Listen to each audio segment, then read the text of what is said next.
नमस्कार दोस्तों, बीपीएससी पाठशाला विद चौहान में एक बार फिर से आपका स्वागत है। इस चैनल पर हम आपको वन शॉट वीडियो प्रोवाइड करते हैं जो आप UPSC, BPSC, SSC other PCS exam के प्री मेंस की तैयारी के लिए यूज कर सकते हैं। आज का टॉपिक है ब्रिटिश प्रणाली जो थी, उसमें भारत में भूमि राजस्व प्रणाली कैसे विकसित हुई और भारत में ब्रिटिश शासन का आर्थिक प्रभाव कैसे पड़ा। बीपीएससी पाठशाला विद चौहान जो है आपका अपना चैनल है। चैनल को लाइक कीजिए, सब्सक्राइब कीजिए और दोस्तों शेयर कीजिए। चलिए बिना समय गवाए पहले टॉपिक को पढ़ते हैं, फिर बाद में डिटेल से बात करेंगे। तो ब्रिटिश भारत में भूमि राजस्व प्रणाली की बात करते हैं। सबसे पहले तो ब्रिटिश शासन में भू राजस्व, लैंड रेवेन्यू, सरकार की आय का सबसे प्रमुख स्रोत था। इसको आप समझ लीजिए। सबसे प्रमुख स्रोत क्या था? भू राजस्व, लैंड रेवेन्यू। ब्रिटिशों ने अधिकतम राजस्व वसूली के उद्देश्य से 3 प्रमुख भू राजस्व प्रणालियां लागू की। पहली थी जमींदारी व्यवस्था, दूसरी थी रैयतवारी व्यवस्था और तीसरी थी महलवारी व्यवस्था। हम इस टॉपिक में इसी तीनों व्यवस्थाओं को डिटेल से पढ़ने वाले हैं। तो पहला है जमींदारी व्यवस्था, परमानेंट सेटलमेंट बोलते हैं उसे, जो 1793 में लॉर्ड कॉर्नवालिस लेके आए थे।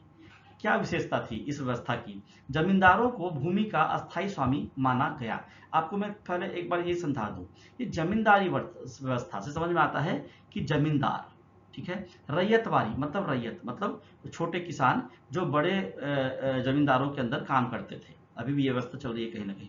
महालवारी, महालवारी या महलवारी, महल का अर्थ होता है गांव, है ना, या सूबा। तो गांव, पूरा पूरा गांव मिलकर टैक्स देगा। यहाँ रैयत टैक्स देगा, यहाँ जमींदार टैक्स देंगे किसानों से लेके, और यहाँ पूरा गांव एक साथ टैक्स देगा। लगान जो बना था इसमें, ठीक है। तो फिर से शुरू करते हैं। तो जमींदारी व्यवस्था हो गई। परमानेंट सेटलमेंट 1793 किसने शुरू किया था? लॉर्ड कॉर्नवालिस ने। विशेषता क्या थी? तो जमींदारों को भूमि का स्थायी स्वामी माना गया और किसान से लगान जमींदार वसूलता था, और उसमें से 11% जो होता था वो जमींदार रखता था, और 89% 89% हिस्सा उस लगान का, उस टैक्स का सरकार को जाता था, मतलब अंग्रेजों को जाता था। किन किन क्षेत्रों पर लागू था? बंगाल, बिहार, उड़ीसा, पूर्वी उत्तर प्रदेश, मध्य प्रदेश के कुछ भाग। इसको बिल्कुल रट लीजिएगा। ये ऐसे दे देंगे कि जमींदारी व्यवस्था इनमें से किस क्षेत्र पर लागू था या नहीं था, या फिर जोड़ा लगाने दे देंगे। तीनों व्यवस्था दे देंगे, जमींदारी, रैयतवारी, मालवारी, और इधर दे देंगे आपको स्टेट का नाम कि जोड़ा लगा के बताओ। तो ये चीजें आपको ध्यान रखनी है। तो लागू क्षेत्र जो था, किन क्षेत्रों पर लागू था जमींदारी व्यवस्था? वो था बंगाल, बिहार, उड़ीसा, पूर्वी उत्तर प्रदेश, मध्य प्रदेश के कुछ भाग। इस व्यवस्था में दोष क्या थे, कमियां क्या थी? तो किसानों का अत्यधिक शोषण किया जाता था एवं बेदखली की जाती थी। इस बात को समझिए। अत्यधिक शोषण क्या है? अगर अनाज होगा तो दे देंगे टैक्स, ऐसा नहीं है। अनाज हो ना हो आपको टैक्स देना है, और अगर आप नहीं दोगे तो आपको आपके ही जमीन से बेदखल कर दिया जाएगा, ठीक है। जमींदार कृषि सुधारों के प्रति उदासीन थे। जमींदारों को कुछ मतलब नहीं था कि खेतों में कैसे काम कराना है, कैसे खेती होगी, किसान की क्या हालत है, कैसे वो बीज बो पा रहे हैं, नहीं बो पा रहे हैं, बारिश है, वर्षा है, नहर का इंतजाम है, नहीं है, सिंचाई होगी, नहीं होगी, इसके प्रति वो बिल्कुल उदासीन थे। सरकार की आय स्थिर रही जबकि कृषि उत्पादन बढ़ता गया। सरकार की आय स्थिर रही जबकि कृषि उत्पादन बढ़ता गया। यहाँ पे गौर कीजिए, उत्पादन बढ़ने से सरकार की आय भी बढ़नी चाहिए, लेकिन वो स्थिर बनी रही, कृषि उत्पादन बढ़ता गया, मतलब जमींदार और बिचौलिए बीच में कुछ झोल कर रहे थे, ठीक है। अब रैयतवारी व्यवस्था की बात करते हैं। रैयतवारी सिस्टम की ये शुरू किया था कैप्टन अलेक्जेंडर रीड एवं सर थॉमस मुंडो ने। रीड एवं मुंडो, ये सब ध्यान रखिए, ये प्रश्न पूछता है। जमींदारी व्यवस्था किसने शुरू करी? जमींदारी व्यवस्था लॉर्ड कॉर्नवालिस। रैयतवारी व्यवस्था रीड और मुंडो, ये नाम आया है, कई बार पूछा गया है। विशेषता क्या थी? किसान, रैयत, किसान जो रैयत थे वो सीधे सरकार को टैक्स देते थे, लैंड रेवेन्यू, भू राजस्व। बिचौलियों जो जमींदार थे उनका अंत कर दिया गया। किसानों को भूमि बेचने, गिरवी रखने एवं हस्तांतरित करने का अधिकार था। लगान चुकाने तक किसान को भूमि से बेदखल नहीं किया जा सकता था, मतलब अगर लगान नहीं चुकाओगे तो आपको भूमि से बेदखल कर दिया जाएगा। रैयतवारी व्यवस्था में कौन कौन से क्षेत्र पे लागू थे यार? मद्रास, अभी सबसे पहले मद्रास में लागू हुआ, फिर उसके बाद तमिलनाडु, महाराष्ट्र, बरार, असम, कुर्ग और पूर्वी पंजाब। दोष क्या था, कमियां क्या थी इस व्यवस्था में, रैयतवारी व्यवस्था में? राजस्व अधिकारियों की मनमानी चलती थी, साहूकारों एवं महाजनों का शोषण होता था, और ऋणग्रस्तता और भूमि की बेदखली की समस्या थी। देखिए, भूमि बेदखली तो हर जगह थी। अगर आप टैक्स नहीं दोगे किसी व्यवस्था में तो भूमि से बेदखल कर दिए जाओगे। यहाँ क्या हुआ, रैयतवारी में अगर किसान नहीं दे पा रहा था तो उसको कर्ज लेके देना पड़ता था। तो और अगर दे भी दिया तो कुछ बचा नहीं, तो कर्ज लेके जीवन यापन कर रहा है। ये स्थिति हो गई थी हमारी। तो ऋणग्रस्तता में वो फंसे जा रहे थे। जो साहूकार और महाजन है उनका शोषण होता था और वो किसानों का शोषण करते थे। मुख्य रूप से उनका क्या होता था, वो किसानों का शोषण करते थे। ऐसे पढ़िए आप इसको। तीसरी व्यवस्था आती है महलवारी व्यवस्था। ये दिया था हॉर्ट मैकेंजी 1882 और लोकप्रिय बनाया था लॉर्ड विलियम बेंटिक ने, जो वायसराय बन के आया था। ठीक है। मुख्य विशेषताएं क्या थी? पूरे गांव, महल मतलब महाल को गांव बोलते थे, को राजस्व की इकाई माना गया। ग्राम प्रधान लंबरदार जो भी होता था किसानों से लगान वसूल कर सरकार को देता था और राजस्व का समय समय पर पुनर्निर्धारण किया जाता था कि अब बढ़ गया, अब घट गया, ऐसे। ठीक है, बढ़ गया ही मानो चलो। लागू क्षेत्र कौन कौन से थे? उत्तर पश्चिम प्रांत, वर्तमान का उत्तर प्रदेश, पंजाब, मध्य प्रदेश, आगरा और अवध। दोष क्या था, क्या कमियां थी महलवारी व्यवस्था में? गलत सर्वेक्षण एवं भ्रष्टाचार, प्रशासनिक खर्च अधिक होता था और राजस्व वसूली अपेक्षाकृत स्तर तक नहीं पहुंची। जो अन्य भू राजस्व व्यवस्थाएं थी उस समय वो ये थी तालुकदारी व्यवस्था। विशेष रूप से अवध एवं बंगाल में तालुकदारी व्यवस्था लागू थी। तालुकदार बड़े भूस्वामी होते थे, बहुत बड़े बड़े जमीनों के मालिक, जिनके बहुत सारी जमीनें होती थी। यह जमींदार के अधीनस्थ भू प्रबंधक थे। अस्थायी बंदोबस्त के बाद नई तालुकदारी इकाइयों का विकास हुआ था। और मालगुजारी व्यवस्था चलती थी एक मध्य प्रांत में, जो वर्तमान का मध्य प्रदेश और छत्तीसगढ़ में प्रचलित था। तो मालगुजार सरकार के लिए राजस्व संग्रह करता था और ब्रिटिशों ने मालगुजारों को स्वामित्व का अधिकार दे दिया था। तो मैंने तीनों को पढ़ाया, अब तीनों को एक बार इस तरह समझिए व्यवस्थाओं को। जमींदारी व्यवस्था कौन लेके आया था, कौन प्रवर्तक था? Lord Cornwallis 1793। राजस्व किसने दिया? जमींदार ने। क्षेत्र मेन कौन से थे? बंगाल, बिहार, उड़ीसा। रैयतवारी प्रवर्तक कौन था, कौन लेके आया? मुंडो और रीड। राजस्व किसने दिया? किसान ने। प्रमुख क्षेत्र क्या था? मद्रास, महाराष्ट्र और असम। महलवारी कौन लेके आया? महल मतलब गांव, हॉर्ट मैकेंजी 1822। ग्राम प्रधान या महल जो होता था वो राजस्व देता था और प्रमुख क्षेत्र थे उत्तर प्रदेश, पंजाब और मध्य प्रदेश। इस तरह से हमने व्यवस्थाओं को ठीक से पढ़ा। अब हम पढ़ेंगे इन व्यवस्थाओं के रहते हुए भारत में ब्रिटिश शासन का आर्थिक प्रभाव क्या पड़ा, इसको डिटेल से समझने का प्रयास करते हैं। वैसे तो वो मेंस का टॉपिक है पूरी तरह से, लेकिन प्री में भी प्रश्न आ सकते हैं और जिससे पहला वाला पढ़ाया आपको वो प्री और मेंस, इवन इंटरव्यू के लिए भी मोस्ट इंपोर्टेंट टॉपिक है। दोस्तों मैं थोड़ा सा फास्ट बोल रहा हूँ क्योंकि वीडियो बहुत ज़्यादा लंबा ना बन जाए और आपको जल्दी जल्दी से सारी बातें समझानी है और जल्दी से सिलेबस कंप्लीट होगा तो आप जल्द से जल्द रिवीजन कर पाओगे। सिलेबस एक बार कंप्लीट हुआ तो फिर आपको मैं मेंस के पीडीएफ और नोट्स देना शुरू करूँगा चैनल पे और उसके बाद फिर आपको मैं डेली पीवाईक्यू प्रैक्टिस करवाऊंगा, एमसीक्यू प्रैक्टिस करवाऊंगा और डेली करंट अफेयर्स चलेगा, वीकली चलेगा, 15 दिन वाला आएगा, महीने वाला आएगा, 3 महीने वाला, 6 महीने वाला, वार्षिक आएगा और हम इससे जुड़े रहेंगे और रिवीजन करते रहेंगे और कुछ भी नया इनपुट आता रहेगा तो मैं आपको अपडेट करता रहूँगा। तो हम पढ़ते हैं भारत में ब्रिटिश शासन का आर्थिक प्रभाव। ब्रिटिश शासन 1757 टू 1947 मेन रूप से ऐसे देखते हैं इसको, प्लासी की लड़ाई से लेके माउंटबेटन योजना के बाद भारत आजाद होने तक। ठीक है। इस शासन में भारत की अर्थव्यवस्था को गहराई से प्रभावित किया था। अंग्रेजों का मुख्य उद्देश्य अधिकतम राजस्व संग्रह और ब्रिटिश उद्योगों के हितों की रक्षा करना था। परिणाम स्वरूप भारत की पारंपरिक अर्थव्यवस्था, कृषि, उद्योग और व्यापारिक संरचना में व्यापक परिवर्तन हुए। अब इन सबको हम लोग पॉइंट वाइज पढ़ेंगे क्योंकि मेंस में आपको पॉइंट वाइज ही लिख के आना है। तो पहला जो टॉपिक है, पहला जो पॉइंट है इसका, भारत में ब्रिटिश शासन का आर्थिक प्रभाव क्या पड़ा, वो है औद्योगिकरण में गिरावट, उद्योग धंधे कैसे चौपट हुए। तो ब्रिटिश शासन के दौरान भारतीय हस्तशिल्प और कुटीर उद्योगों का तेजी से विकास हुआ। 1813 के चार्टर अधिनियम के बाद ब्रिटिश व्यापारियों को भारत में स्वतंत्र व्यापार करने का अधिकार मिल गया। भारतीय वस्त्रों पर यूरोप में 80% तक आयात शुल्क लगाया गया, जबकि ब्रिटिश वस्त्र भारत में लगभग मुक्त रूप से बेचे गए। रिलेशन समझिए बीच का। ठीक है। रेलवे के विकास से ब्रिटिश उत्पादों का भारत में प्रसार आसान हो गया और भारत निर्यातक से आयातक बन गया। कारीगरों की आजीविका समाप्त हो गई और वे गांव में जाकर कृषि पर निर्भर हो गए।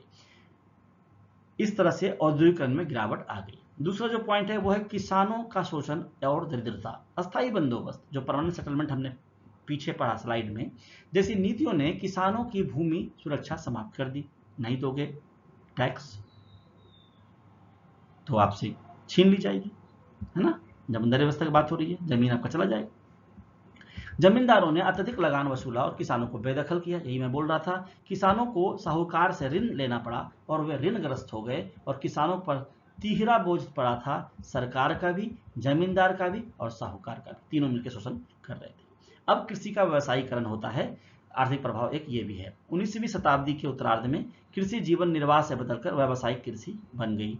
कपास, जूट, नील, मूंगफली जैसी नकदी फसलों की खेती बढ़ी, जो नकदी फसल थे, और किसानों को बाजार की मांग के अनुसार उत्पादन करने के लिए मजबूर किया गया। अभी मांग बाजार की नील की है तो नील उत्पादन करो, चाहे आपका जमीन खराब हो तो हो। इसके कारण कर्ज, अकाल और किसान विद्रोह बढ़ गए।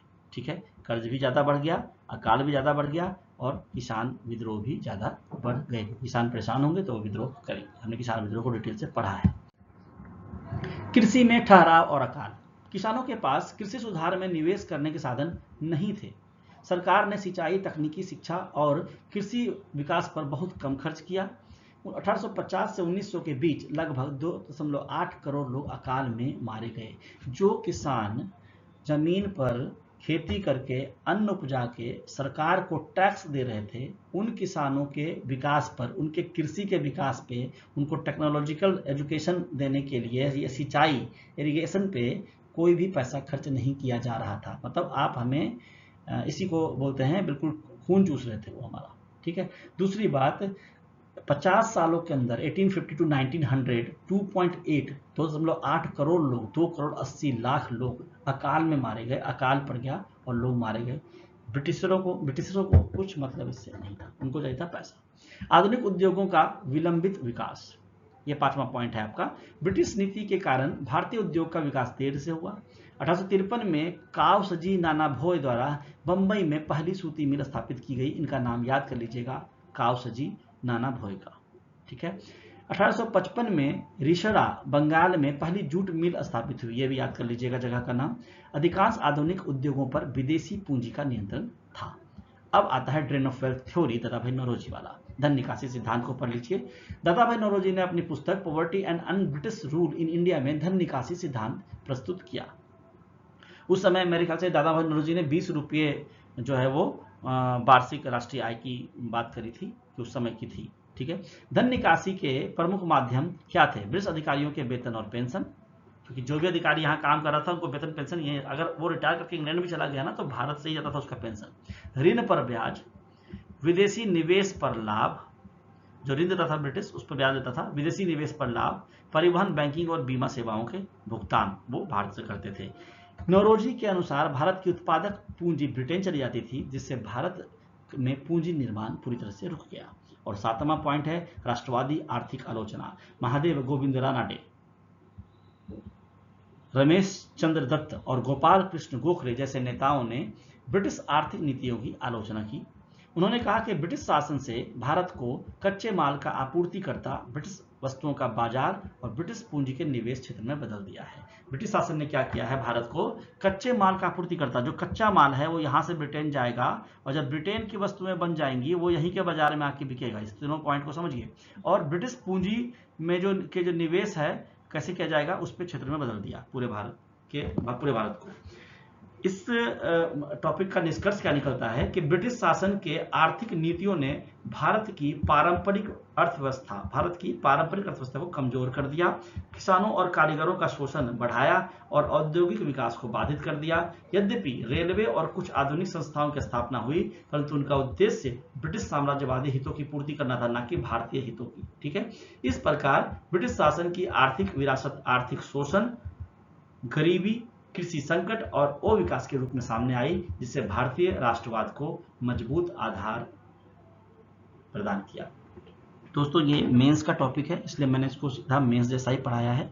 इसमें कुछ भी दाएं बाएं बोलने लिखने की जरूरत बिल्कुल भी नहीं है, नंबर कट जाएंगे आपके।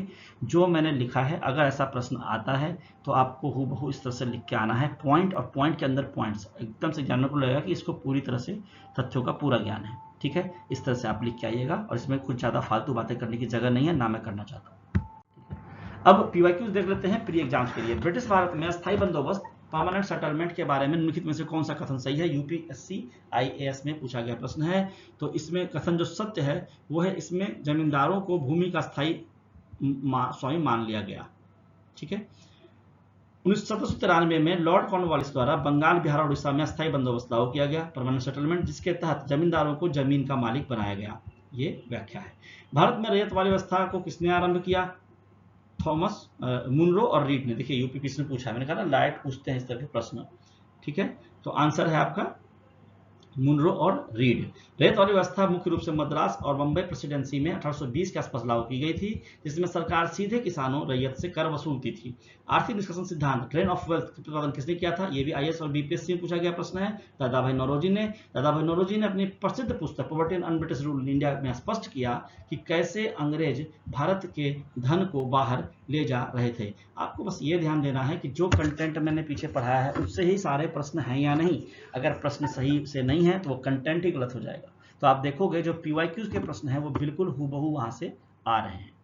अब पीवाईक्यू के अकॉर्डिंग मैंने कंटेंट रेडी नहीं किया है, उस कंटेंट के अकॉर्डिंग जब मैंने पीवाईक्यू सर्च किया तो मुझे वही मिला जो मैंने पढ़ाया है। तो आपको अगर वो सही से आप पढ़ लोगे कंटेंट को तो आपका प्रश्न सही हो जाएगा आंसर। ठीक, आगे है ब्रिटिश शासन के दौरान भारत में औद्योगिकरण डिसइंडस्ट्रियलाइजेशन मतलब अनौद्योगिक हो गया ना, का मुख्य कारण क्या था? तो भारतीय हस्तशिल्प उत्पाद पर भारी आयात शुल्क, टैरिफ और मशीनीकृत ब्रिटिश सामानों का सस्ता होना।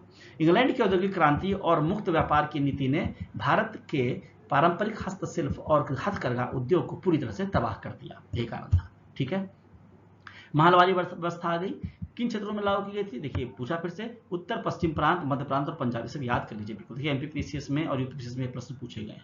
पिछला प्रश्न यूपीएससी में पूछा गया है। मैंने पीवाईक्यू उठा के आपको ये साबित करना चाहा है कि जो आप पढ़ रहे हो सही दिशा में पढ़ रहे हो। अगर आपसे पीवाईक्यू बन रहा है कंटेंट देखे तो उससे और भी कोई प्रश्न आएगा तो आपका बन जाएगा उस टॉपिक से। ठीक है, महलवारी व्यवस्था में राजस्व का निर्धारण पूरे गांव या महल के आधार पर किया जाता था। महल या महाल बोलते हैं, जो मुख्य रूप से उत्तर पश्चिमी भारत और पंजाब में लागू थी, है ना। मेंस एग्जाम में किस तरह के प्रश्न आएंगे वो देख लेते हैं। तो ब्रिटिश भारत में विभिन्न भू राजस्व व्यवस्थाओं, अस्थायी बंदोबस्त, रैयतवारी और महलवारी की मुख्य विशेषताओं का वर्णन कीजिए और कृषि तथा ग्रामीण समाज पर इसके आर्थिक प्रभावों का विश्लेषण कीजिए।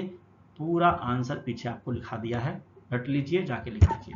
अस्थायी बंदोबस्त ने एक नए जमींदार वर्ग, सेम क्वेश्चन है, लिख दीजिए। रैयत वाली व्यवस्था, विऔद्योगिकरण की प्रक्रिया, ये भी पढ़ा दिया है। धन की निकासी भी आपको पढ़ा दिया है।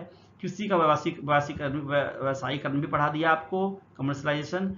ब्रिटिश आर्थिक नीतियों ने अब भारत को बार पड़ने वाला अकालों, ये भी मैंने आपको अच्छे समझा दिया है पीछे। और रेलवे संचार के विकास ने भारत में औपनिवेशिक हितों की पूर्ति कैसे की, ये भी आपको मैंने समझा दिया है। तो जो भी यहाँ मेंस के लिए प्रश्न है वो पीछे के आप टॉपिक से आराम से बना सकते हो। अगर आपको लगता है कि 500-600 शब्दों में आपको लिखने में कठिनाई हो रही है तो आप छोटे शब्दों में पहले लिख के ट्राई करो, फिर इस कंटेंट से उसको टैली करो, फिर उसको दोबारा पढ़ो और फिर बनाने का प्रयास करो। कहीं से प्रश्न आएगा, पीवाईक्यू हो, आपका प्री का हो या मेंस का, आप टॉपिक पढ़ोगे, समझ जाओगे, बना पाओगे। जो नेक्स्ट वीडियो होगा टॉपिक है भारत में प्रेस का विकास और शिक्षा का विकास। ये वीडियो बना 17-18 मिनट का बना है, ये ज़्यादा लंबा नहीं हुआ, मुझे लगा 30 मिनट्स का होगा। मैंने थोड़ा तेज बोलने का प्रयास किया है, आप स्लो करके सुनने की जरूरत नहीं पड़ेगी, उतना भी तेज नहीं है।